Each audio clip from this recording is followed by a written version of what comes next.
Próximo painel regulatório Agenda Verde, o novo cenário do fluxo do comércio global de café em tempos de ESG. Convido ao palco Eileen Gordon Laity, secretária-geral da Federação Europeia do Café. Convido também Paul Rook, diretor-executivo da Associação Britânica de Café.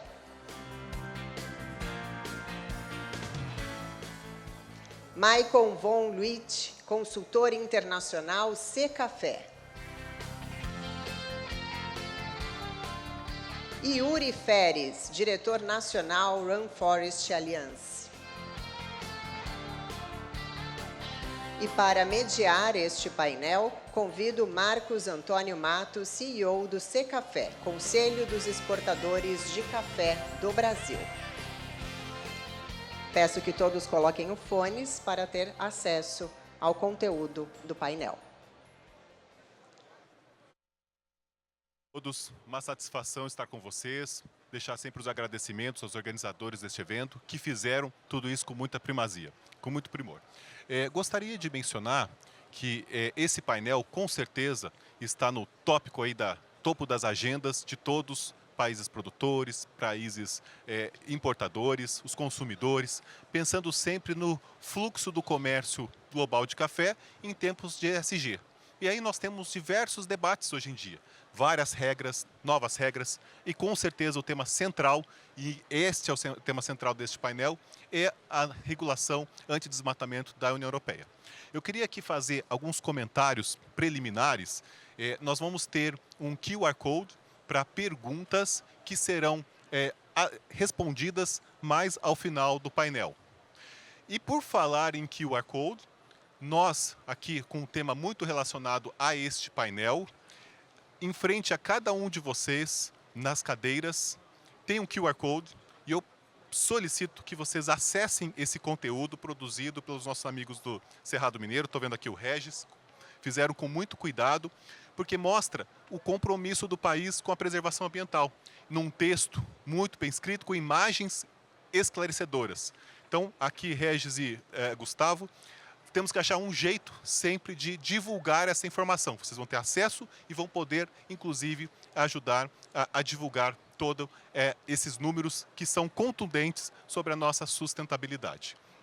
Aproveitando tantas pessoas importantes nesse painel, a gente vai ter a chance de aprofundar. Nós temos uma lei antidesmatamento aprovada em junho do ano passado. Basicamente, estamos numa fase de implementação, que vai até 30 de dezembro deste ano, e nós estamos trabalhando juntos, desde 2021, quando o Michael também era diretor executivo da Swiss Coffee Trade Association, iniciamos painéis como esse. E, por muita sorte, nós podemos dizer que nos eventos do Brasil, aqui no Seminário Internacional de Café, no Coffee Dinner and Summit, conseguimos replicar esse modelo. E também teremos na London Coffee Dinner, em junho, teremos a chance também de fazer um modelo assim como também na NCA, lá com Bill Murray, fazer debates como esse. Temos que unir forças diante dos cenários tão desafiadores. Aproveitando, então, todo esse cenário, eu vou passar a palavra para Eileen Gordon, a secretária-geral da European Coffee Federation, para que ela nos contextualize, né? Nós temos um cenário de UDR, uma lei aprovada, nós temos que olhar para frente. Temos riscos, preocupações, estratégias, alguns pontos mais sensíveis e prioritários que temos que nos atentar. Então, Eileen, por favor, fique à vontade de fazer a sua explanação inicial. Thank you so much. And above all, thank you for your kind invitation to join you all today. I'm really appreciative to the Santos Trade Association and to Cecafé for bringing us here today and giving us the opportunity to share with all of you what is happening right now in the EU sector. So to set the scene, and I'm going to take this off so I don't hear myself. So to set the scene, we would like to really emphasize what the political framework is. Why did EUDR happen? So we can look into it a little bit in the way that in 2 weeks' time, we have the next European Parliament election. So this means that the 27 EU member states will be voting for their representatives in the European Parliament. this will imply that we will be at the beginning of a new political cycle, and therefore at the end of the current political cycle that started on the 1st of December of 2019, when Ursula von der Leyen was elected President of the European Commission, and the 26 commissioners, or the College of Commissioners, were elected with her. So 5 years ago, we started a new era in which obviously the EU Green Deal was at the top of the agenda. I really want to highlight that these 5 years started in a bit of a mess, because 100 days later, or after Ursula von der Leyen took office, we had COVID-19 as a global pandemic. 2 years later, we had Russia invading Ukraine. So therefore, the beginning was a bit of a bumpy ride, but despite this, the EU Green Deal was at the top of the agenda, and they have pushed it. So over this legislation, we've had 650 initiatives that have been presented, and out of all these initiatives, 25% of these initiatives correspond to the EU Green Deal. And EUDR is one of the 64 initiatives that came through, that are today a reality. So with this EU Green Deal, what they wanted is for Europe to move towards, or it was a pathway towards sustainability. And the great achievement that they wanted was that by 2050, we would be the first climate neutral bloc in the world. So these are big words. And how do you accomplish this? With very strong strategies. So for the Green Deal in particular, 25 strategies, and one of them, of course, is the biodiversity strategy. And within this strategy, we have specific regulations. EUDR was one of them, and it's a reality. It came through at a very strong pace. Unfortunately, because of the rocky beginning that we had, it was a bit bumpy ride, there was not much consultation. So they did not reach out to the stakeholders, and let alone did they reach out to the producing countries. I think EUDR is one of a kind, because for the first time, the legislation in Europe is not really affecting only the European countries, the EU 27. This is a change in paradigm, and I don't think they really realized the consequences that it had is actually affecting the whole world, is affecting the producing countries. So they did not have that experience in consulting. So yesterday they talked about neocolonialism. It is a little bit, but it's probably done not on purpose. It's really because of that lack of knowledge and that lack of information. They did not realize the impact that it would have for all of us. So we're just here to say that EUDR is unfortunately a reality, in the sense that as a coffee sector, I think we all are very related to the objective, the very loable objective of this regulation. We do want to halt deforestation, but we just believe that the way of implementing it is not the most appropriate. However, we keep a very positive approach. We do not want to challenge politically the situation, but we do believe that we still have the capacity to try and make the European Commission understand the reality that we're facing in each of the producing countries. Because this is another big difference. In the European Union, we're more or less the same. Everyone is accustomed to treating us in the same way. We've got the same regulation. But trying to apply the same regulation to all the different producing countries that are so unique individually is even a bigger mistake. So what we can do is really try and support the European Commission in trying to implement at the end of the year this regulation, because as from the 30th of December of this year, since the 30th of December, we have to be compliant. And when I say we have to be, I'm saying that 50 million bags of coffee are coming into the EU every year, EU 27, and I have to add Switzerland and the UK, because at the end of the day, they're not EU 27, they're not obliged to comply with the regulation, but they will have to adapt because of the synchronization and the closeness of our markets. So 50 million bags of coffee, more or less 45% of Brazilian exports, will have to be compliant. And what does this mean exactly? In simple terms, it means that all coffee coming into the EU will have to be deforestation-free as from the 31st of December of 2020. It will have to comply with the legal requirements, in our case, of Brazil, That is a little bit more complicated because deforestation is objective. The tree was there or it isn't. But when we're talking about human rights, about corruption, about indigenous peoples, it comes into a bit more of a subjective area. So that makes it a little bit more complex. So that is why we don't have to be 100% compliant. We need to carry out a due diligence process. So this is the third requirement. All our imports into the EU will have to be covered by a due diligence statement that will have to be uploaded on a specific information system. So this due diligence statement only has basically two requirements. It will have to comply with certain information requirements, and one of them is the famous geodata or the polygons. And the second requirement is that it will have to be covered by a self-declaration from the operator saying, to the best of my knowledge, the risk of deforestation of this batch of coffee is inexistent or negligible. And this I know because I've carried out a risk assessment. So therefore, what are the challenges that we have been working collectively together with all the colleagues and friends at this table, including as well, of course, Rainforest Alliance, because what I really want to highlight here is that we're all sitting here together collectively. It doesn't matter what politically we might be thinking. From a practical point of view, we want the same thing. We really want to ensure that producers can sell the coffee to the exporters, and these exporters can then pass it on to the European market. Because we have to be aware, and sometimes policymakers do not understand that coffee is not produced in the EU. So either they are supportive of this supply chain, or we won't have any coffee in the in the European markets.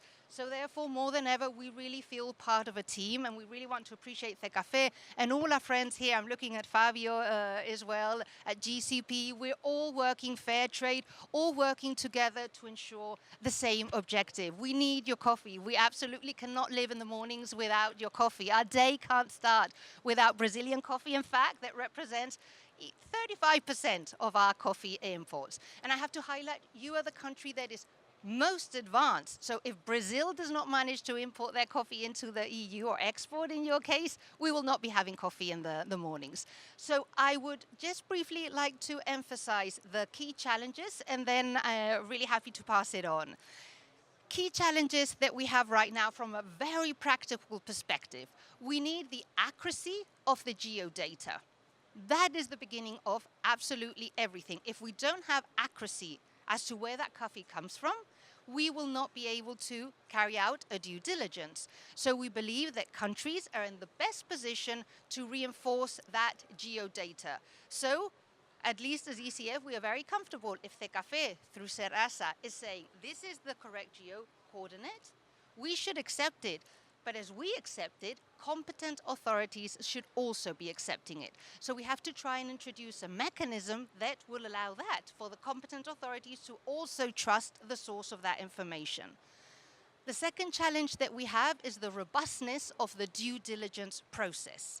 So with this, what we want to mean is that there are so many operators right now, or service providers, offering their services. So they say you've got end-to-end solutions for EUDR. We really believe this is not the case right now, because not even the European Commission knows exactly what it looks like or what they want, so let alone a service provider. So what can we do? The ideal would be to have a due diligence template that we can all adapt to. So an idea that we have right now as coffee industry is to be able to develop a standard. Could we have a third party, like ICEAL, a very well-respected organization, develop a due diligence standard? And once that is approved by the European Commission, can we have the different service providers benchmark their systems against that standard? And we establish a bit of an equivalence mechanism. So that way, operators will know, well, I can't confirm 100% that the result is accurate, but I do know that the due diligence process that has been used is appropriate. It is validated by the competent authorities, it is validated by the system, and that way we can focus on what is important on the risk assessment and most of all the mitigation measures. So that would help us a lot. And then the third and last challenge that we have is we need the technical requirements. We've got lots of questions still, for instance, regarding that famous information system. If we don't have an information system, we can't upload the information and the competent authorities can't do the checking. So for us, it's very important that there's a second round of testing. Our companies participated in that first round, and we already identified lots of problems, lots of bugs, lots of issues. They can be resolved, but how? With a second round of testing. So that is a very, very important request. And then we've got some technical requirements as well, like the 25 megabytes limitation. That means that we can only upload 1 million geodata coordinates. It seems like a lot, but it isn't, because farms, large farms, can have up to 100 dots establishing their polygons. So this is something that we have to adapt. The formats as well, GeoJSON is not enough. We've got other systems. And most importantly is that it has to be up and running at the beginning of November, because if it's up and running on the 16th of December, we don't really have much time, our companies, to be able to adapt their processes to that system and to really understand how it's functioning. And on top of that, a lot of coffee is already coming into the EU, and in those 15 days, it would not be enough time. So this is where together, as producing countries, as NGOs, as industry, we can write to the European Commission and really highlight these technical aspects and offer technical solutions in a very practical way. So thank you, Marco, so much for allowing me. Taken up a little bit of time, but thank you, because we do believe it's an important message. Thank you. Eileen, muito obrigado. Eu quero aproveitar um pouquinho mais de alguns pontos que você destacou e segurar um pouquinho mais a sua fala, por favor. Eileen, recentemente nós fizemos um evento em Bruxelas que a gente conseguiu reunir os pilares da Comissão Europeia. Na oportunidade, se entendemos corretamente, nós temos alguns documentos a serem publicados, como perguntas e respostas e o guia de implementação, que, se entendemos corretamente, vai ser em junho, e acreditamos ou não, foi mencionado junho. Nessa ocasião, também foi mencionado que os documentos não irão trazer novas informações. E que, basicamente, segundo também a leitura dos embaixadores, incluindo aí a missão do Brasil em Bruxelas, o foco deve ser autoridades competentes e os portos. Pois bem, hoje, a única autoridade competente que até o momento se propôs a conversar e estabelecer algum tipo de estratégia, de plano de ação, tem sido os Países Baixos. Pergunto, Eileen, como nós podemos, face a essa questão, se a European Confederation também tem essa visão em relação à Comissão Europeia, que nós não vamos ter novas informações, e como a gente pode trabalhar junto para uma aproximação estruturada nas principais autoridades competentes, que sabemos está em fase de estruturação. Mas, posto isso, como a gente pode se organizar para ter uma comunicação mais efetiva? Porque, de novo, a gente busca ser conhecido e reconhecido pelos sistemas que nós temos. É uma questão de soberania nacional. Então, precisamos de países produtores e consumidores trabalhando juntos nessa agenda. Yes, thank you for the really interesting question, Marcos. We could not agree more. So, in principle, the updated questions and answers should be published at the end of this month, of May, but this promise is 2 months late right now. But hopefully, we do believe that they will be published, but it's true, they are not very informative, but we work with what we have. The guidelines as well, in principle, they will be updated in June.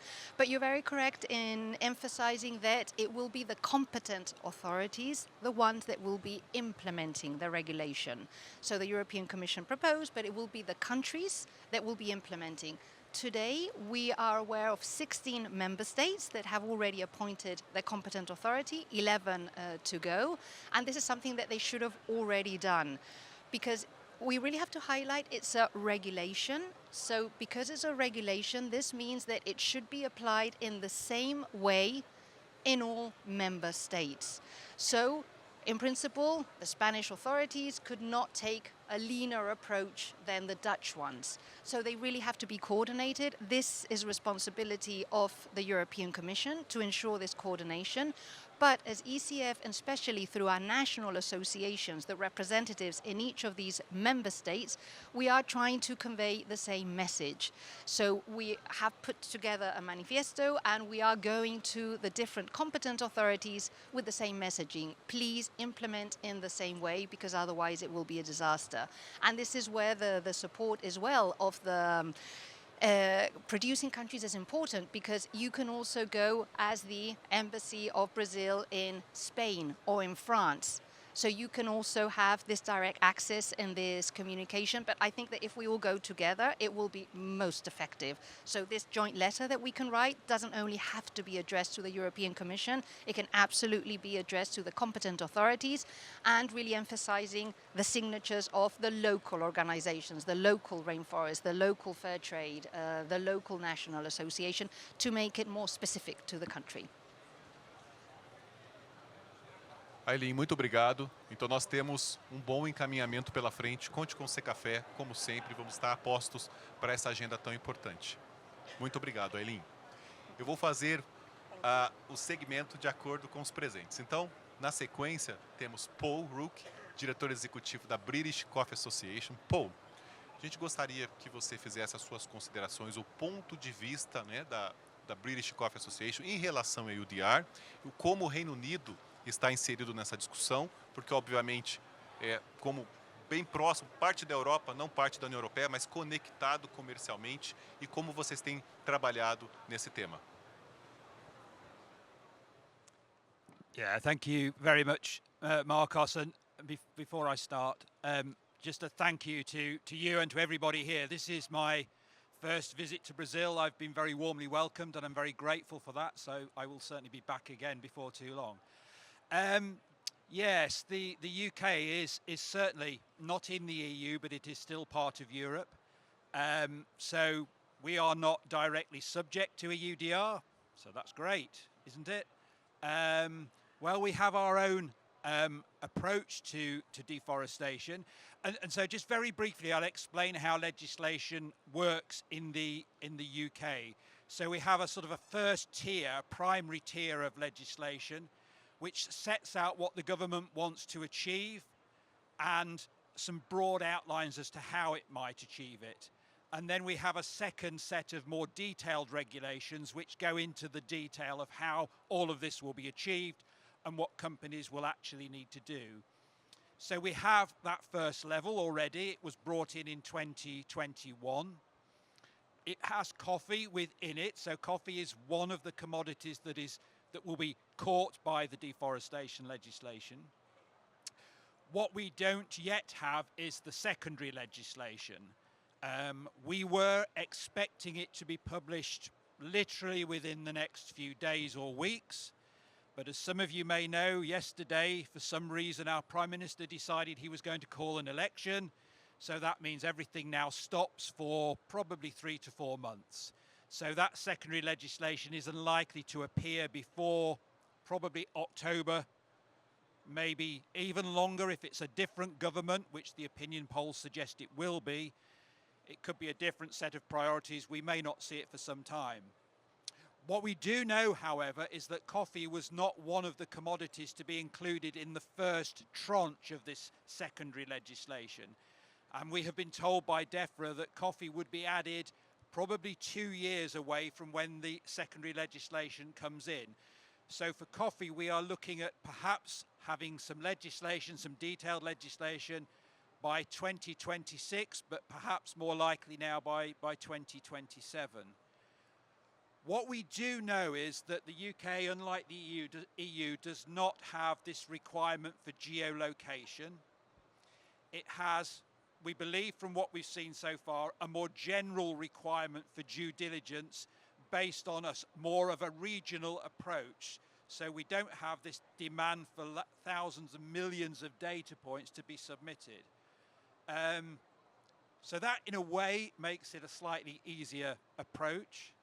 Importantly, also, if deforestation is allowed in the country of production, so, for example, if deforestation is allowed in Brazil in certain circumstances, and coffee is produced on a farm where that deforestation has taken place legally, then the UK is happy with that, it will allow that coffee in. Again, that's quite a distinction from EUDR. The problem is, however, and Eileen has already alluded to it, that the majority of our members are trading coffee into Europe. They're buying coffee from Europe, whether it's green coffee, whether it's roast and ground, whatever. So our advice to members is really, if you are trading outside of the EU, you will have to comply with EUDR irrespective of what the UK wants. Because if you comply with EUDR, you will inevitably comply with the UK regulations, but you can't work the other way around because of the different approach. Now, I would argue that the UK is perhaps a more sensible approach to it, gets to a very similar outcome without all of the challenges that Eileen has talked about in the last few minutes. Nevertheless, we are where we are. The one interesting thing, and it's not specifically impacting coffee, but it will impact some of the other commodities, is the UK is more interested in what they call embedded products. So if you are exporting beef from Brazil to the EU, you have to worry about the animal and where it was produced. If you're exporting beef to the UK, you have to worry about not only the animal, but also what it was fed on. So, for example, soya, where that soya came from, was that part of a deforested area? So that is causing a concern in the UK.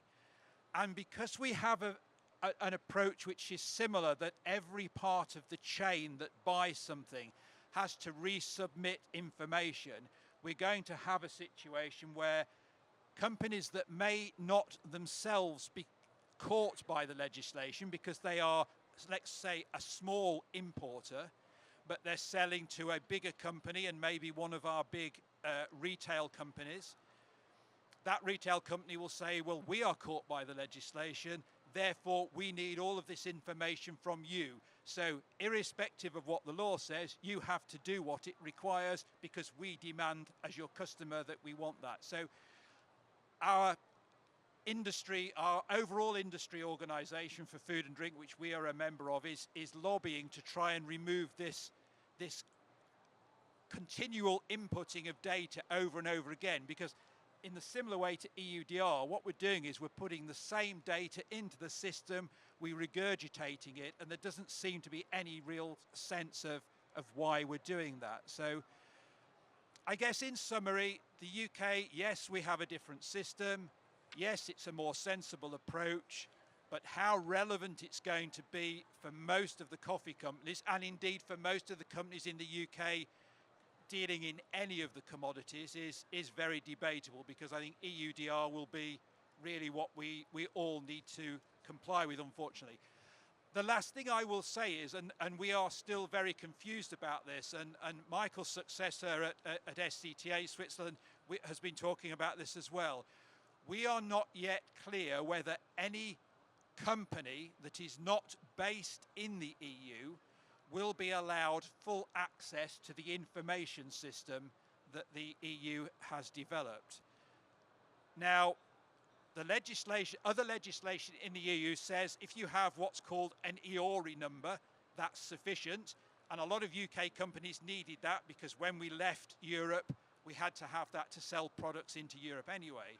But there seems to be a very grey area as to whether the UK, Switzerland, Brazil, Uganda, Bolivia, wherever, is going to be allowed full access to that information system. And that's an important issue, and it perhaps raises issues that are about restraint of trade, so more general legislation. So we need to understand that much more closely. But again, as Eileen has alluded to, we have European elections, we have perhaps a gap in getting anybody to give us any answers for several months now. So quite a concerning situation from that point of view. And I think we need to be aware, and it's something that certainly the Swiss and the UK are talking sort of very closely about. So I'll stop there, but yeah, happy to answer any more questions that you have, Marcos. Paul, eu gostaria de aproveitar a sua fala. Você mencionou, Paul, de forma muito interessante, que em 2 anos é provável que o café esteja listado nessa nova regulação no âmbito do Reino Unido. como nós podemos trabalhar juntos com dados científicos, com comunicação, para demonstrar que o café não está relacionado ao desmatamento. E quem sabe uma agenda proativa para reduzir o risco da entrada do café nessa agenda dentro do Reino Unido. That's a very good question, because if we go back to the original consultation that our authorities ran, which I think from memory was the end of 2021, they were highlighting research that suggested that coffee was an increasing contributor to deforestation. Now, I think we have all talked about the availability of data on coffee deforestation since then and are struggling to find any proof that coffee is a significant contributor to deforestation in most, if not all, of the producing countries. So it is an area, I think, where we have the opportunity to challenge sort of DEFRA over the next year or two, and we're hoping to arrange some meetings with them in the very near future to sort of start that process. So I think it's one that we do need to take forward. Paul, muito obrigado. E seguimos à disposição para as informações técnicas científicas que se fizer necessário. Vou seguir aqui com o meu amigo Michael. Michael, até muito recentemente, era secretário-geral da Swiss Coffee Trade Association, segue como coordenador de projetos lá no governo suíço, muito experiente no mercado de café, todos o conhecem, e hoje, mais recentemente, tem nos ajudado como consultor para assuntos internacionais, especialmente os desafios na União Europeia e Europa. Michael, gostaria de ouvir as suas contribuições sobre, primeiramente, o tema EUDR, a sua visão, os debates, como podemos trabalhar de uma forma mais colaborativa possível e, claro, entender a dinâmica das novas regras e os debates que estamos tendo na Suíça. Está escutando? Muito bem. Muito obrigado, Marcos. Muito obrigado, ACS. Muito obrigado, Santana. E parabéns pela bela organização deste evento. Excelente, uma boa oportunidade de falar sobre esses desafios, assuntos como EUDR. Eu já vou mencionar, a gente não vai parar com EUDR. Tem um outro pacote que vem eu nem sei em português, é Due Diligence Requirements, que vão vir a CS3D. Então, preparem-se que vai vir mais requisitos para o Brasil e para os produtores. Eileen e Paul já falaram muito sobre aonde estamos hoje no processo. A visão é clara. É claro que nós temos que implementar até o final do ano. O primeiro ponto que eu gostaria de falar é realmente 30 de dezembro que nós estamos ser prontos. O Brasil está super preparado. Ontem escutamos da Serasa, Marcos e o time, eu também visitamos a Serasa na segunda. Então, o Brasil vai ser o país na frente de todos os outros. Mas falando de outros países também, nós vamos precisar a totalidade dos países para atender a demanda. Ontem, eu acho que o Trichel estava falando que o Brasil não pode ou nem vai conseguir de produzir 100% da demanda mundial. Então, tem que ter uma diversidade na produção. Nós temos 60 países produtores e, na maioria desses países, nós temos produtor pequeno. O impacto, e agora eu vou falar um pouco das consequências desta regulação.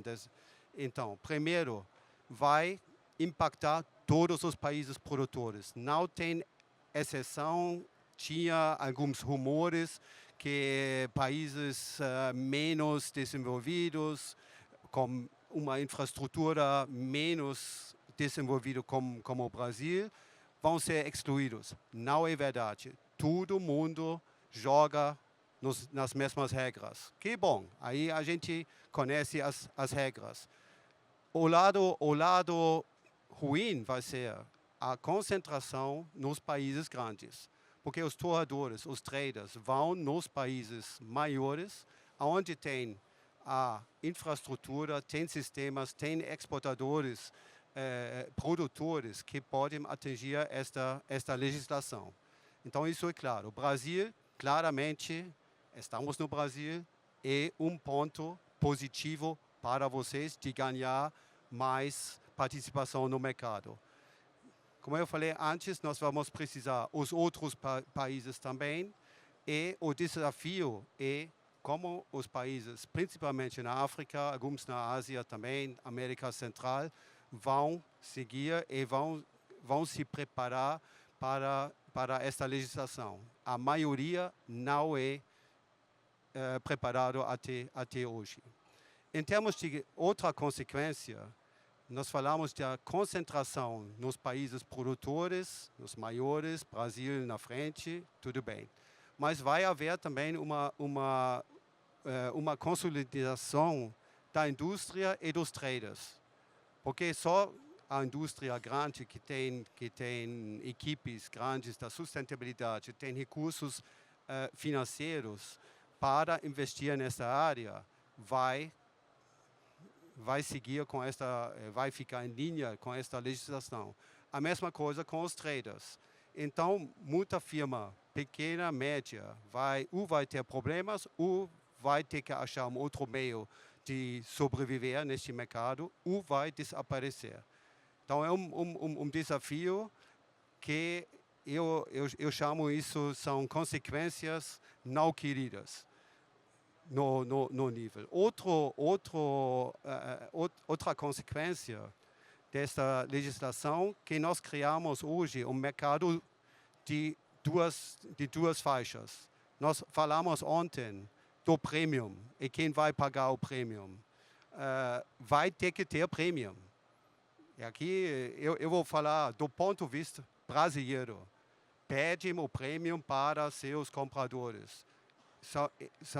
Era a Comissão Europeia, são os europeus que vão querer vocês ficar em linha ou alinhados com essa legislação, então vai ter que ter um prêmio para o trabalho que vocês estão fazendo nas fazendas, na cadeia do suprimento.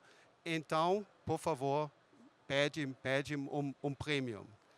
Agora, fora da Europa, tem países como Inglaterra, Suíça, depois eu falo sobre a Suíça, Estados Unidos, e a gente não deve esquecer a demanda crescente no Meio Oriente e na Ásia, principalmente na China. Quando eu vi as importações da China, as exportações do Brasil, eu falei, agora os chineses vão começar a tomar café. Então, vocês hoje, em termos de mercado, vocês vão ter a chance não só de vender para a Europa, mas também tem outros mercados que não vão, por enquanto, não vão ter a mesma legislação, os mesmos requisitos que a União Europeia. Até eu acho que nós falamos aqui, é o preparo que o Brasil tem, e muito mais que a Comissão Europeia tem e os países europeus têm. Porque essas autoridades também não foram ainda informados como funciona, como a plataforma vai ser. E se a plataforma sai só no dia 16 de dezembro, eu acho difícil de seguir e implementar até 30 de dezembro. Agora, voltando para a Suíça, é bem curto, o Paul já explicou a situação da Inglaterra. A nossa situação é parecida e o governo suíço falou, por enquanto, tudo que nós escutamos da Comissão Europeia, da União Europeia, é uma grande confusão, para dizer gentilmente, e vamos esperar. Vamos ver, mas, como o Paul também mencionou, nós temos que alinhar imediatamente e ter acesso para este sistema para as empresas da Suíça ter acesso de importação e de exportação. Só para jogar alguns números, a Suíça exporta café no valor de 3 bilhões. Eu sei, é um assunto não é muito popular aqui. Falamos ontem, concordar ou não concordar, é fato, 3 bilhões. Exportamos também chocolate, que também entra nesta legislação, cacau, de 1 bilhão. Então, são 4 bilhões de francos de exportação para a Europa. E nosso desafio é como a gente faz a ligação com este sistema. E como a Suíça não tem um acordo político com a União Europeia, agora a União Europeia joga um pouco contra um país pequeno, está falando, ok, agora vocês vão jogar nas nossas regras. Então, por trás tem uma briga política que nós, no conjunto, nós não podemos resolver. Que eu peço também e vamos falar depois também, é a comunicação. Além que eu viajei agora 2 semanas, fui para o interior, vi muitas coisas boas, estive lá no evento da Montesser, da Expo Café, e visitei as fazendas. Que os fazendeiros estão fazendo já, eu não tenho nenhuma dúvida que um produtor no Brasil vai ficar muito fora dessas demandas, dessas legislações. Então, eu só posso parabenizar o setor, a cadeia, continuam, levam isso a positivo, colaboram com as cooperativas, com os exportadores e com os importadores. Vai dar tudo certo. Michael, muito obrigado pela mensagem de otimismo e como podemos trabalhar em união nessa agenda. Para avançar, nós temos agora Yuri Feres, Country Director da Rainforest Alliance. Yuri, nós gostaríamos muito que você também expusesse a sua visão dessa questão da EUDR, um posicionamento institucional Rainforest Alliance e, de novo, nessa agenda colaborativa, como nós podemos integrar da melhor forma. Muito obrigado pelo convite. Para mim é uma grande honra poder estar aqui. Eu acho que ter uma ONG participando de um painel como esse traz a relevância e também a importância de trabalharmos em conjunto para resolvermos esses desafios que nós temos, né? Enquanto Rainforest Alliance, um dos nossos grandes desafios e um dos nossos grandes objetivos é apoiar os produtores rurais no mundo todo a se desenvolver e também de se desenvolver de forma mais sustentável, sendo uma organização que certifica aqui no Brasil uma parcela importante da produção do café. A gente entende que também somos parte desse desafio. Institucionalmente, a Rainforest Alliance, assim como os nossos colegas, apoiamos a legislação europeia, porém, como falamos, a implementação acho que é uma outra discussão que nos leva a esse painel, né? Nós nos preocupamos muito, estamos bastante empenhados em trabalhar no desenvolvimento de ferramentas, informação e tecnologias que possam apoiar ao compliance da EUDR, não só para aqueles que são certificados pela Rainforest Alliance, mas para aqueles, se tudo der certo, estamos em processo, assim como a Europa, né? Também estamos em desenvolvimento. Teremos também a opção ou também serviços para que possamos apoiar aqueles que não são certificados a obter a informação necessária para isso. E eu acho que no contexto, de novo, a gente falou um pouco do contexto de Brasil. O Brasil certamente é o país que está melhor posicionado dentro do nosso horizonte. A Rainforest Alliance opera em 60 países e trabalha na certificação em todas as origens de café e tantas outras commodities, o cacau, que é um dos grandes também commodities que está dentro da EUDR. O Brasil, de longe, é aquele que está melhor preparado. Porém, the devil is in the details, como falamos, né? Nós ainda não temos todas as informações técnicas necessárias para saber o que vai ser de fato necessário para cumprir com o EUDR, sobretudo com o fluxo das informações. E essa é uma das coisas que a nós nos preocupa muito, porque sim, o Brasil está preparado, nós temos o CAR, nós temos uma legislação florestal, sem dúvida nenhuma, talvez, se não a melhor, uma das melhores legislações do mundo, a mais restritiva, sem nenhuma das dúvidas, porém pode não ser suficiente dependendo a informação que temos disponível de forma pública e amplamente disponível pode não ser suficiente, e essa é uma das nossas preocupações. Assim, enquanto o Rainforest Alliance, aí, não sei como o tradutor vai fazer isso, mas puxando a sardinha para o nosso lado, para a cadeia que está certificada, que aqui no Brasil é uma parte significativa da produção, nós desenvolvemos uma ferramenta focada na EUDR para aqueles que são certificados e para a cadeia de suprimentos que tem produtos certificados, que necessita, obviamente, e esse é um ponto que eu queria trazer muito importante, a aceitação do produtor de participar dessa ferramenta. Esse é um tema que a gente tem falado pouco, mas a segurança da informação e, sobretudo, a possibilidade do produtor escolher fazer parte disso e saber aonde a sua informação está sendo compartilhada, porque são informações bastante sensíveis e que a nós respeitamos com muito cuidado, desenvolvendo uma ferramenta em que o produtor, optando por essa ferramenta, durante o seu processo de renovação de auditoria, que inclusive acontece agora, nesse período de colheita, ele vai ter, sem nenhum custo adicional, sem nada, mas alguns requisitos a mais avaliados para garantir um máximo de cumprimento com a EUDR. Ou seja, aqueles que estão certificados pela Rainforest Alliance, já optando por esse processo, os produtores vão ter todos os requisitos que sabemos técnicos até agora, do ponto de vista de polígono e tudo mais, mas também um assessment sobre desmatamento que foi verificado em campo e uma avaliação das questões da legalidade ambiental e social já resolvidas.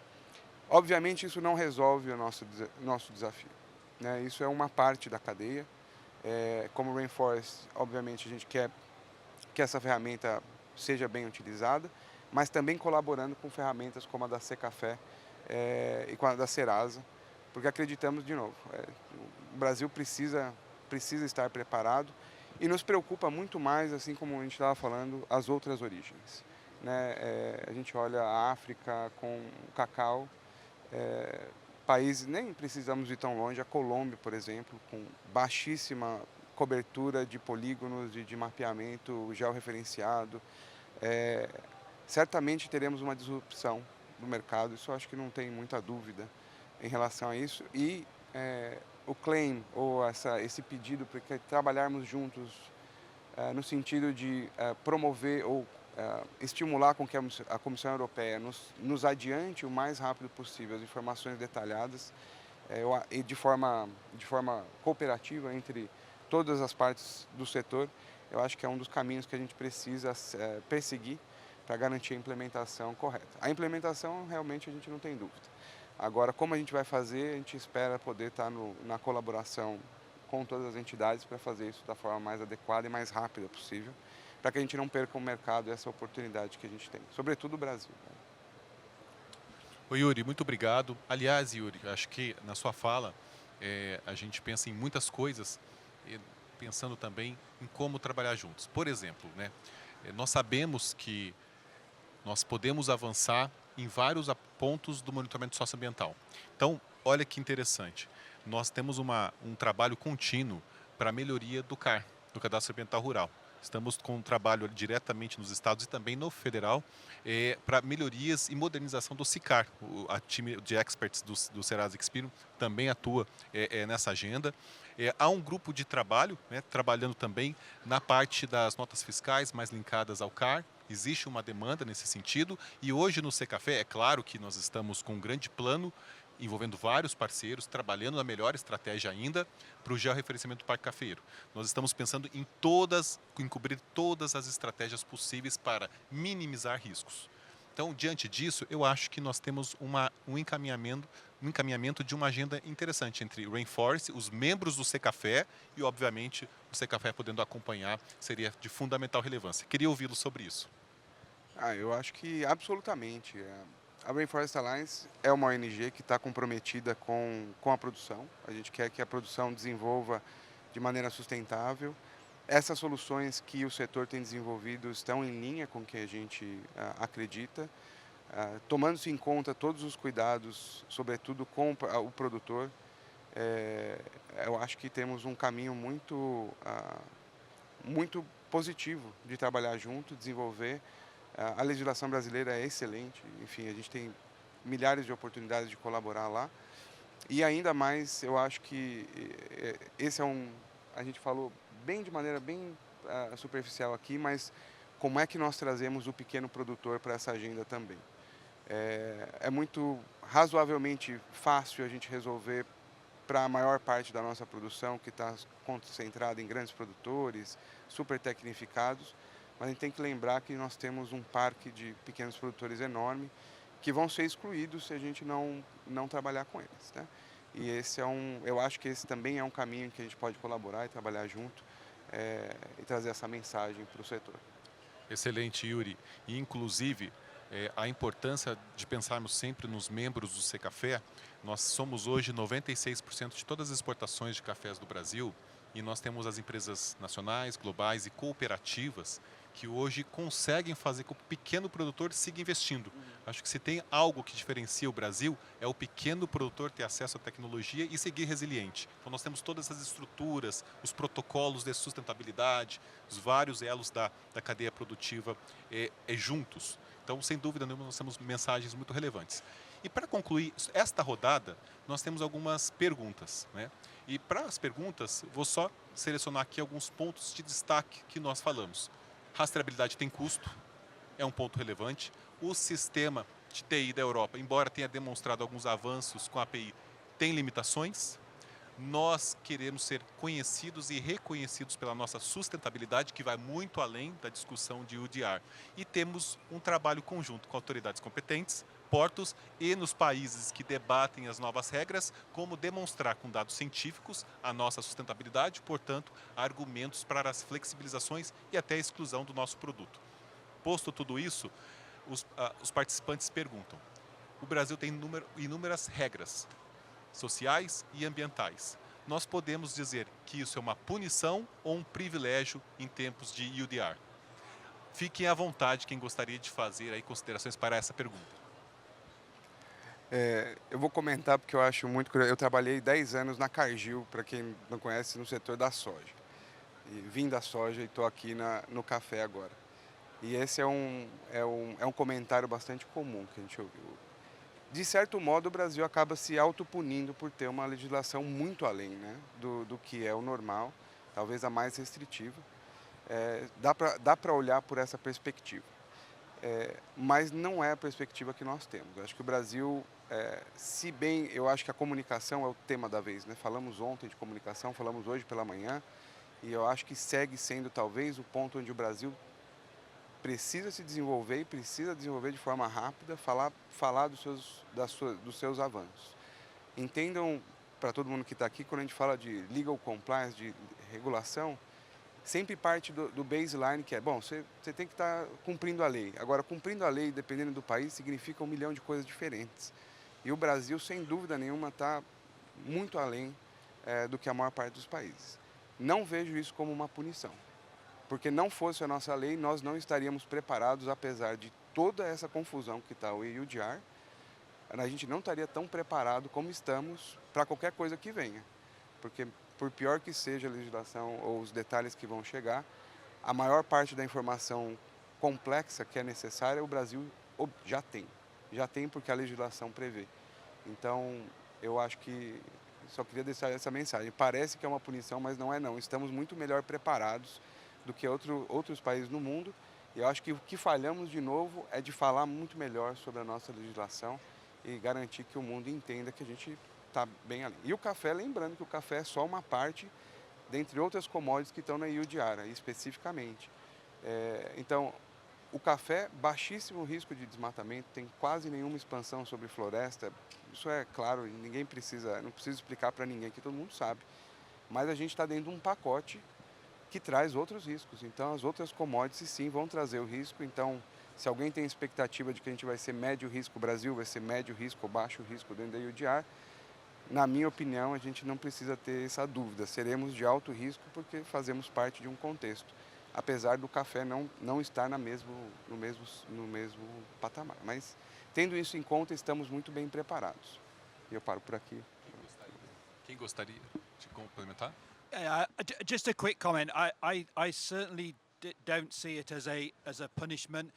And I think we have to go back to one of the very first comments that Eileen said, and we go back to 2019 and the start of the Commission that is now coming to an end, but also the European Parliament. At that time, I was chairing a European trade organisation, so we were having lots of discussions at the time over trade deals, etc. That Commission came in with a very clear mandate on green policies. I think the next Commission will come in with a very different mandate, and the next European Parliament will look very different to the ones that have gone before it. So to some extent, we are all slight victims of timing to some extent, but I think looking at it from a Brazilian perspective, I think, you are one of the best placed countries to meet the requirements of EUDR, even though it requires some addition and some adaptation to what's already existing within Brazil. And I think, that is often inevitable. But I think if you were to compare yourself with a number of other countries, some of whom, worryingly, I don't hear from as anywhere near as much as I would like to do, even though we press them about their preparedness, I think I would see it to a greater extent neither a punishment or a privilege, just that you have taken decisions which have put you in a leading position to be able to take the extra steps needed to meet EUDR. And I think looking at it from that perspective, it's much more a positive than a negative.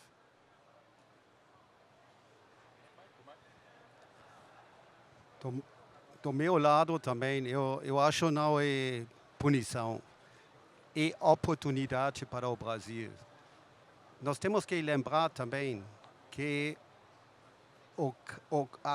a CAR levou 11 anos e agora estamos tentando de implementar esta EUDR em, vamos dizer, 12 meses até 6 meses. Então, o Brasil tomou decisões alguns anos, uma década atrás, e vocês têm o benefício hoje da CAR, de outras ferramentas, da outras legislações que vocês têm, leis que vocês têm, que vão ser totalmente alinhados com o que a União Europeia quer e as leis também no futuro vão ser. Então, de novo, só posso parabenizar o Brasil para este caminho. Mas também eu faço um pedido para todos aqui. Falamos também lá no Cerrado semana passada. Nós temos que levar esses exemplos positivos, tudo que os produtores estão fazendo, levam para nós, Cecafé, Marcos, Márcio e eu, falando com embaixadores, falando com as autoridades lá na Europa, para mostrar que é Brasil. E uma coisa também, internamente no Brasil, vocês têm que alinhar. Não pode ser que 5 ministérios estão alinhados conosco e um ministério vai lá em Bruxelas e fala uma coisa completamente oposta e atrapalha o processo. Isso não pode acontecer. Aí tem trabalho para fazer. E sinto muito de ser crítico e direto, mas aí a Cecafé e o setor tem que fazer, CNC também tem que fazer um trabalho junto também com os outros commodities. Nós temos soja, cacau, então carne. Se a gente trabalha no conjunto, mostrando quem é o Brasil lá fora, a imagem do Brasil. Nós temos os vídeos, nós temos bastante estatística. Esta estatística onde as áreas desmatadas foram 150 anos atrás, na região da Mata Atlântica. Levam estas estatísticas E também aí junto com os ONGs. ONGs têm que entender também, isso é a realidade do Brasil, não tem outra. Tá? E tem ainda muito espaço. E, na verdade, todo mundo fala a mesma coisa. A gente quer preservar a natureza, as florestas e também a biodiversidade. Tá? Eu paro aqui. Eileen, would like to make some comments? And from my side, I can only echo what my colleagues have said. I think that for sure in the short run, it could seem like it's definitely not an opportunity, but I think you should be very proud of what you have accomplished as a country. You are front runners, and I think this in the medium and long run can only bring big advantages. And we have to bear in mind that within the EU Green Deal package, we're not only talking about EUDR, we're also talking, for instance, about CSDDD that is coming along as well, and it's a much broader due diligence, or the forced labor regulation. But also, we're talking about pesticides, for instance. And there, once again, you are front runners. And I would also like to note, as commented previously by Paul, in 2 years' time, EUDR will be revisited again. So it will be an opportunity to introduce further changes. And I'm going to look at Fabio here. Soluble coffee will be in this time as well. So we have to continue to be. You're an example. You're leading by the example, and that always has to be taken as an opportunity, and it's just a question of making the most of it. So despite it is scary to be at the front, but please keep there at the front so that all the rest of the countries can come behind, and we really appreciate how open you are. That is a very big characteristic of Brazil. You are not scared of sharing. You don't want to be the only ones there. So we really appreciate how you are already sharing all your experiences, all your expertise with other producing countries that, at least in this area, are a little bit behind. So thank you for that. Eileen, muito obrigado. Nós temos ainda um tempo e nós conseguimos fazer mais uma pergunta. E eu vou ampliar essa pergunta. E eu peço que sejam respostas mais rápidas para seguirmos para a segunda rodada. A pergunta é sobre a classificação de riscos, que nós vamos ter baixo, médio e alto, que nessa largada estaremos todos no mesmo padrão de riscos. A pergunta é sobre isso, o quando e qual o cenário de definições. E a minha ampliação da pergunta é a seguinte: temos espaço para negociar a regionalização do risco, risco por região ou até mesmo por commodity? Aí para vocês uma pergunta complexa, mas da mesma forma muito importante. Quem gostaria de começar? Okay, so I'll begin this time. I think it's the million-dollar question. You really nailed it there. And in fact, it's so complicated that the European Commission has asked for an extension in time to be able to make the assessment. They still have not been able to identify the consultancy that can help them establish a clear definition for those benchmarks. The original understanding was that it would be country-based, but it doesn't make sense, obviously. Brazil is too big compared to other countries like Guatemala, Honduras, so you can't take that country risk-based approach. So therefore, we do believe they will be looking at regions, at areas, and we tried to force it a little bit more, and we asked that it was classified as well by commodities, because you can't compare the risk of deforestation, for instance, of coffee, as Yuri was commenting before, compared to soy or compared to beef. Here we would be the lucky ones, and actually in countries like in Brazil is actually contributing to agroforestry and to the reforestation. So therefore, where we're all going to sit, as we say, the million-dollar question, a lot of pressure as well from the member states, the EU member states, because that classification is important.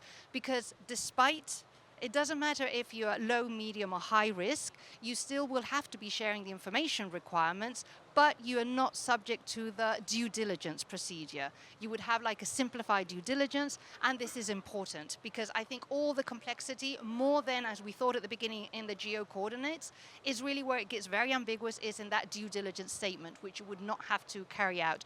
But what we do know is that by the 30th of December, that benchmarking will not exist, and we really do believe that everyone will have that standard risk assessment.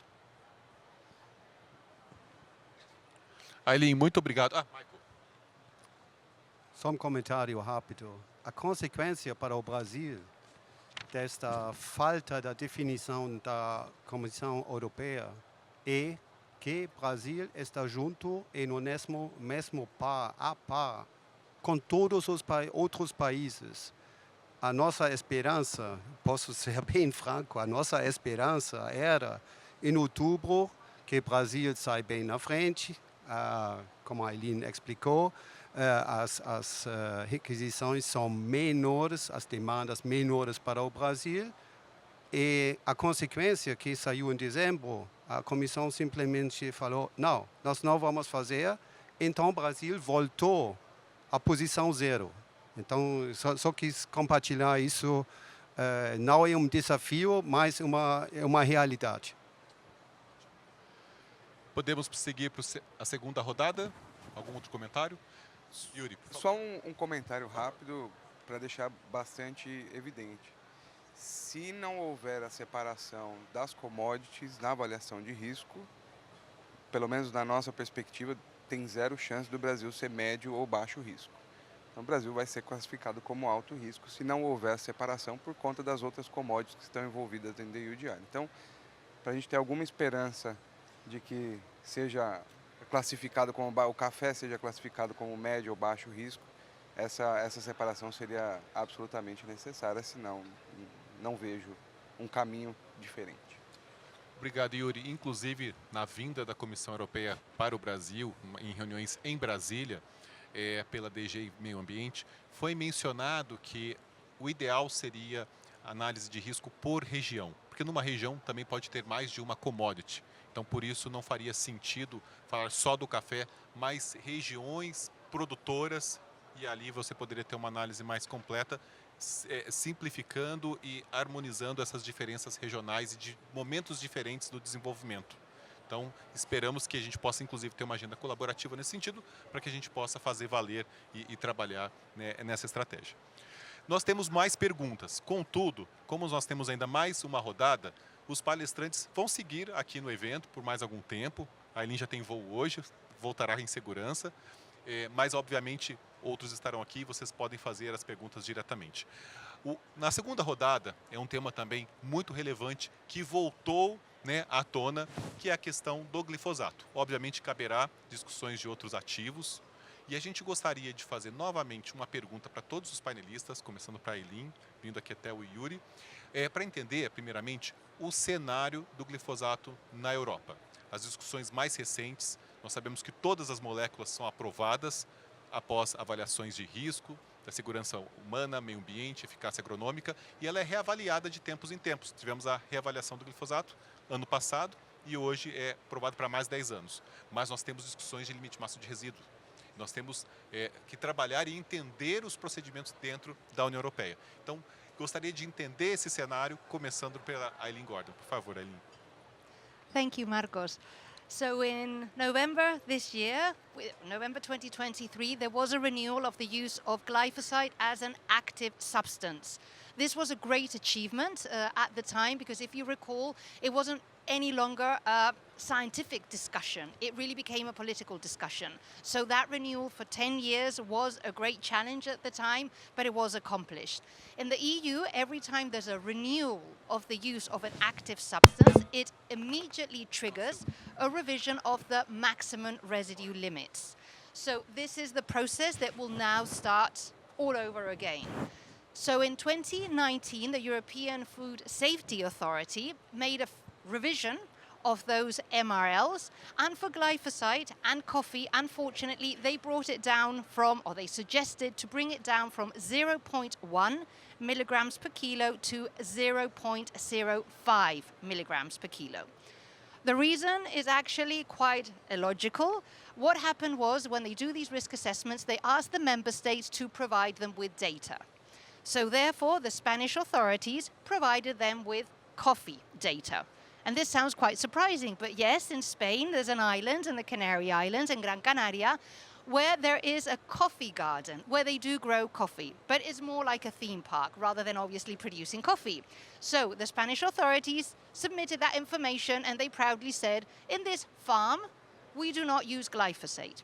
So therefore, we can assume that it is possible to reduce the value from 0.1 to the new limit of quantification, because obviously the analytical methods have sophisticated themselves, and the limit of quantification for coffee and glyphosate is now 0.05.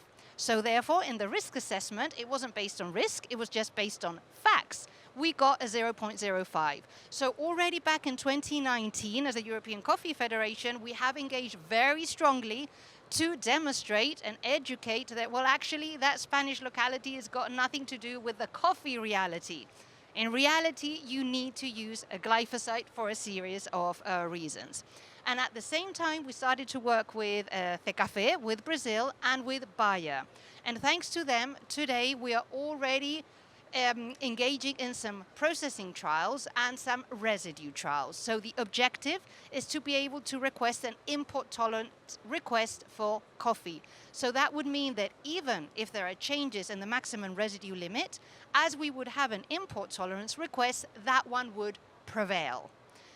So unfortunately, the first residue trial didn't work out. It's very complicated. It's much more difficult than what Bayer, the super experts, anticipated, and it's ongoing. But the residue trials have concluded, and we are happy to say that it is possible to ask for an import tolerance request above the 0.1. It will probably be at around 0.2 or 3. So that is absolutely viable for us.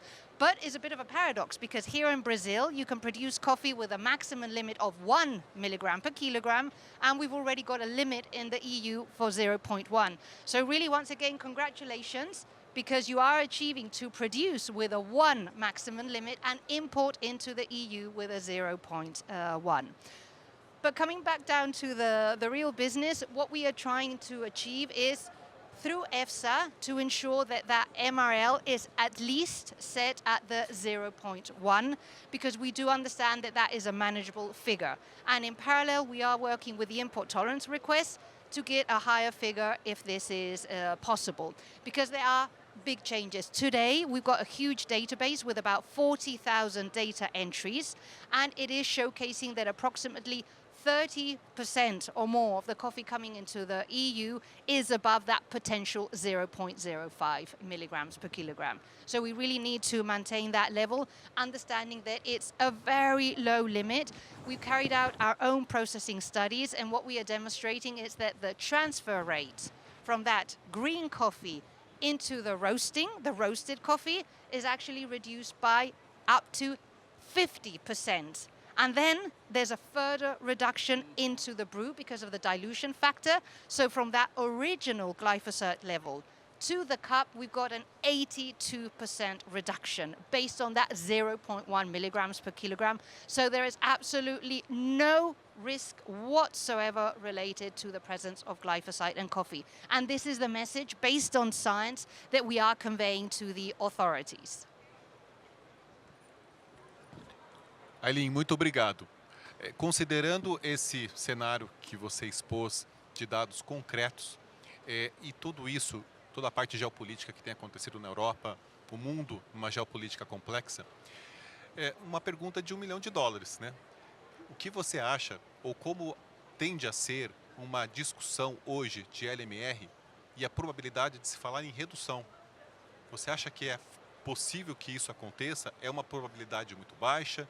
Como você enxerga hoje? Porque nós entendemos que o 0.1 nós estamos gerenciando, tolerância de importação ajuda nesse processo de exportação, mas o nosso grande receio é a redução. A gente gostaria de entender esses riscos que estão na mesa. So we do believe we will be able to maintain it at least at 0.1.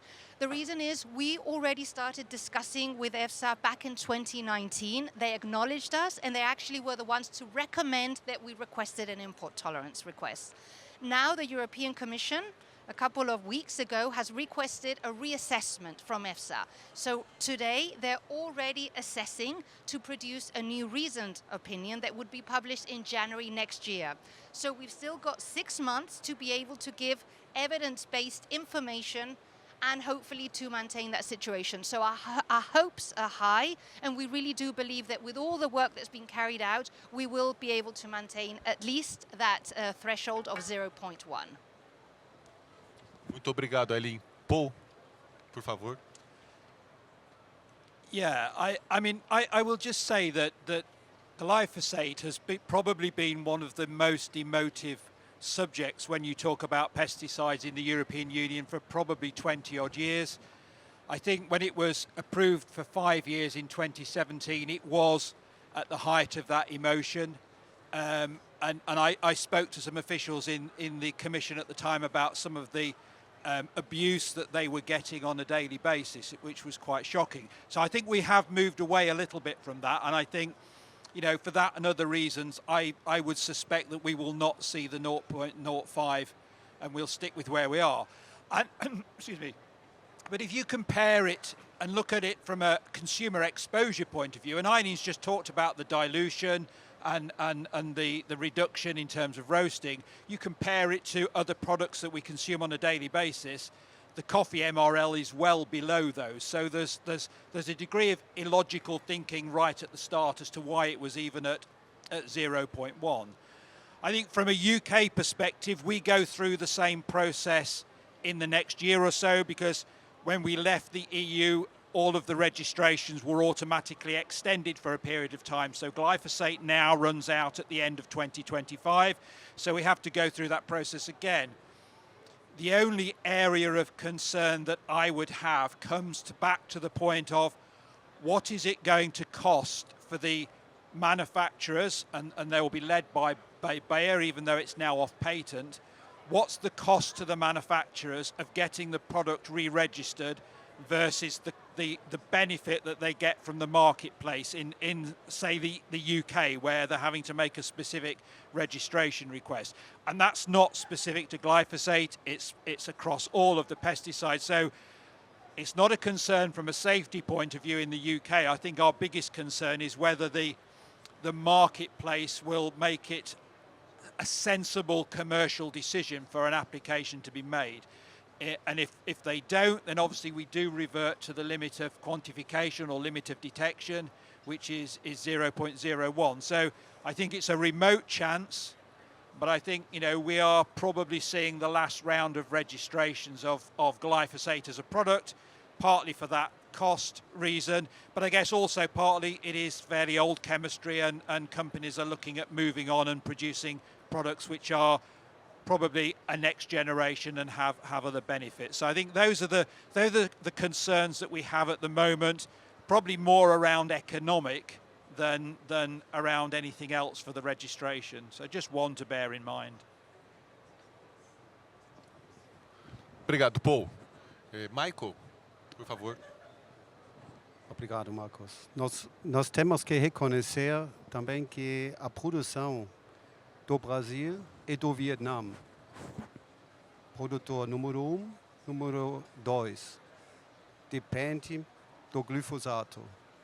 Então, para esses dois países é essencial de ter uma continuidade e ficar dentro desse ML. Para outros países seja menos importante, mas de repente isso pode virar assunto de competitividade. Então, o Brasil com uma desvantagem contra outros países.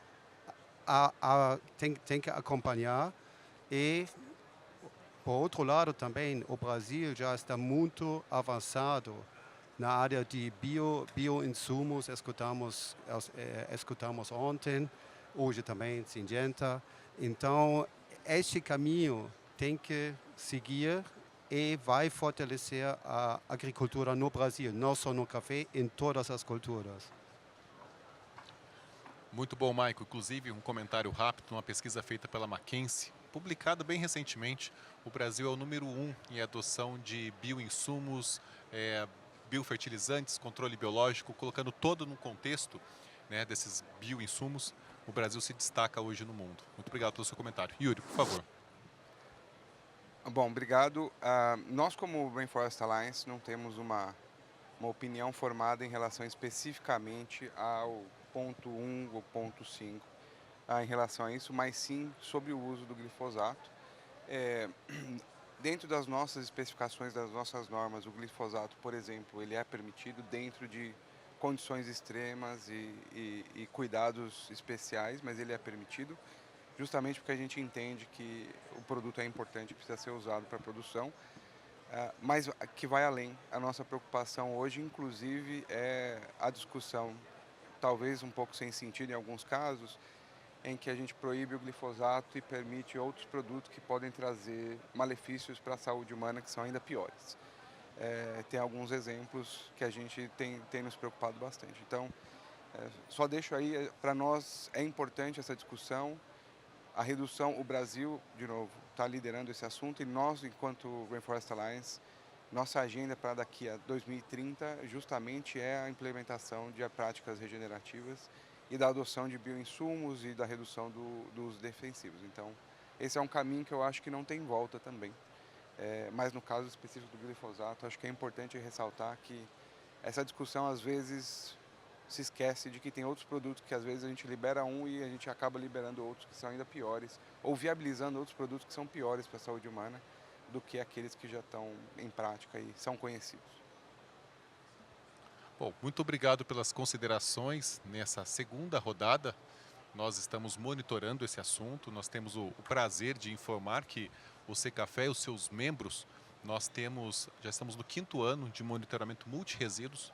Tudo que for aplicado nós sabemos e conseguimos entender regionalmente como esses ativos se comportam, cada região. E mais recentemente a indústria veio fazer parte, engrossando, né, o número de amostras, o número de conhecimento. E ano após ano nós estamos vendo uma melhoria nesse perfil, que é justamente em favor desse movimento dos bioinsumos, dos biofertilizantes. E com certeza o Brasil, o produtor brasileiro está muito comprometido com essas mudanças. E obviamente as novas regulações têm que reconhecer esses avanços, porque a gente quer inclusão social, né, e nunca exclusão social, porque exclusão social leva à degradação ambiental, leva a grandes prejuízos que nós temos já de décadas de avanços. Então, muito pertinente todas essas discussões que nós tivemos nesse painel. Nós temos ainda 10 minutos e nós vamos para as conclusões finais. Nas conclusões finais, eu gostaria de ouvir cada painelista e que fizesse suas considerações que achem mais pertinente, mais relevante, mas sempre, diante de tudo o que foi dito, como nós podemos fortalecer essa agenda conjunta diante de tantos desafios que temos pela frente. Então, para essas considerações finais, novamente, levo aqui a palavra para a Eileen Gordon, para puxar aqui depois para os demais panelistas. Muito obrigado, Eileen, de novo.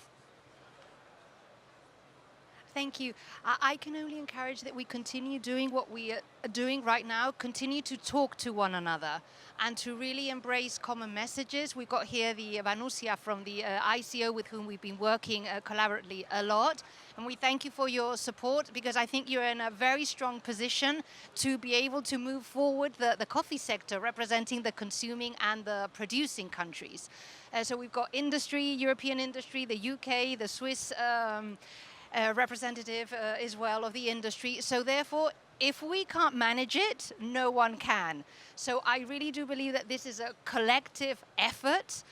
We've already started and now we've got to the end, so we really have to pick up the pace and deliver.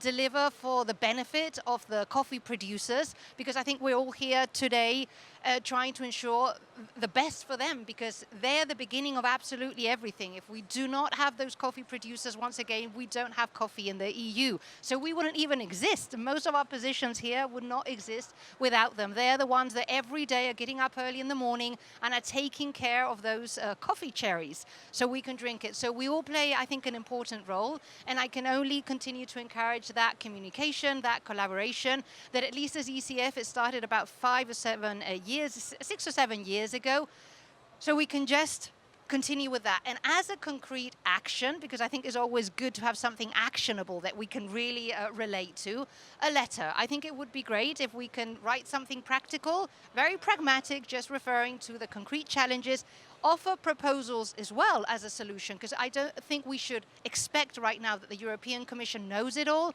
and they can deliver all the solutions. I think the solutions, we are part of that solution, so we can at least anticipate to the best of our knowledge what could be done. So approaching it together as the whole coffee supply chain, I think would be a great start and a very good example for other commodities as well to follow suit, because this is something that has not been done yet, and I think coffee is one of those commodities that is probably in one of the best positions to be able to demonstrate that collective action network and that collective collaboration. So thank you. Eileen, muito interessante te ouvir. Você fez a menção de manifestações conjuntas e é muito pertinente, porque nós temos o presidente Márcio aqui do Cecafé, está aqui acompanhando a gente. Vários membros estão aqui, né? Vários nossos membros, e para nós é muito interessante, muito importante nos manifestar. E além da manifestação, vamos juntos. Nós temos autoridade competente da Alemanha, Bélgica, Países Baixos, Itália, tantos países importantes. A gente gostaria sempre de estar. Países produtores, países consumidores comprometidos com essa agenda. Muito obrigado, viu, Eileen? Por favor, Paul. I think I agree with everything Eileen said. I think the other thing that I have found most exciting in the last few days has been the number of times when we've talked about things like EUDR, people have talked about the opportunity, because out of every challenge comes opportunity. I think we need to grab those. I think if people didn't catch the last panel where we had the likes of Yara and John Deere talking, then you need to see the recording of that, because that was great. I think the one bit we're missing probably in the last day or so has been genetics. I have a bit of an interest and background in plant breeding. I think genetics is something that I don't see as prominently in coffee as I do in other commodities. Yes, there are lots of challenges around how we sort of deal with that, but I think we have to look more at that and how we can get better productivity, better use of inputs, and meet some of the global demand challenges that, again, were talked about in the last round. But I think collaborating together, and I was very keen when I came in to see that we could do that as a range of associations, I think is the key to helping us move forward and continuing to deliver what it is you produce, you trade, and what the rest of us love to consume on a daily basis. And that's what we need to keep doing as well as we can. But the only way we can do it successfully is by doing it together. Obrigado, Paul. Michael, sua vez. Difícil de falar mais comentários depois da Eileen, do Paul. Concordo plenamente. Da minha parte, EUDR é uma realidade. O trem, aquele trem mineiro, saiu da estação. Então temos que aceitar a situação, fazer as melhores, e vamos atingir esta legislação. Sem dúvida, o Brasil está super preparado. Vamos trabalhar juntos com o Cecafé, não porque sou eu agora também da Cecafé, mas a Serasa é uma coisa também da Serasa. A plataforma é aberta, não é uma plataforma fechada. Para outros sistemas que a gente pode colecionar todos os dados. Então é importante de dizer isso de novo. O Brasil, de novo, está no caminho certinho. Vamos seguir e comunicar. E também da sua parte, tanto exportador, tanto produtor, cooperativa, que vocês dão os argumentos e a informação e vídeos, fotos para nós levar para lá fora, para mostrar que é o agro-Brasil. De novo, fora do não só café, mas também soja e as outras culturas. Michael, vou aproveitar seu comentário e também dos demais que a fizeram. A Eileen mencionou a AIC, muito bem mencionado, e nós temos que pensar o seguinte: além das visitas e mostrar os nossos dados para as autoridades competentes e aduanas, vamos trazê-los para o Brasil. Quem são os mais importantes? Nós não sabemos ainda, nós estamos no processo de formação. E nós temos OIC, CNC, BSA está aqui, o Cecafé. Vamos fazer um trabalho muito bem estruturado de levar a informação e trazer essa massa crítica, mostrar o nosso compromisso, porque é o conhecimento da realidade que realmente comprovam os fatos, né? Então nós estamos muito animados para essa agenda. Já esse ano a gente poder trabalhar dessa forma. Muito obrigado. Por favor, Yuri. Obrigado. Eu queria encerrar minha fala com, acho que, duas mensagens principais. A primeira, enquanto um representante do setor civil, da sociedade civil, me sinto muito feliz e muito confortável de estar aqui, porque em nenhum momento aqui a gente discutiu a validade do EUDR, ou se a gente vai discutir cancelamento, extensão, nem nada disso. Eu acho que isso é muito importante para o posicionamento do país, ter uma agenda positiva. inclusive para ter o apoio da sociedade civil nos claims e nas demandas que o setor vai fazer. E eu acho que isso é exemplar do Brasil e me fico muito à vontade e feliz que o café tem se posicionado assim, e eu acho que deveria ser assim mesmo, tecnicamente falando. Então, seguimos assim, estamos dispostos a considerar esse trabalho conjunto. Eu acho que é importante que a gente o faça, sobretudo na condição de uma agenda positiva. A outra coisa é lembrar que, de tudo isso que a gente falou, a agenda é positiva, mas temos detalhes que a gente não pode deixar de trabalhar. Eu acho que, de novo, todos aqui estão trabalhando nos detalhes técnicos da EUDR, mas a gente tem muito pouco tempo e é importante que a gente trabalhe junto para que esses detalhes, pelo menos a gente se prepare no melhor das nossas capacidades para que, seja lá o que vier, a gente consiga atender. E a terceira coisa aí é um aviso mais especial para quem está engajado na certificação da Rainforest Alliance. A gente falou aqui rapidinho da ferramenta da EUDR que nós temos.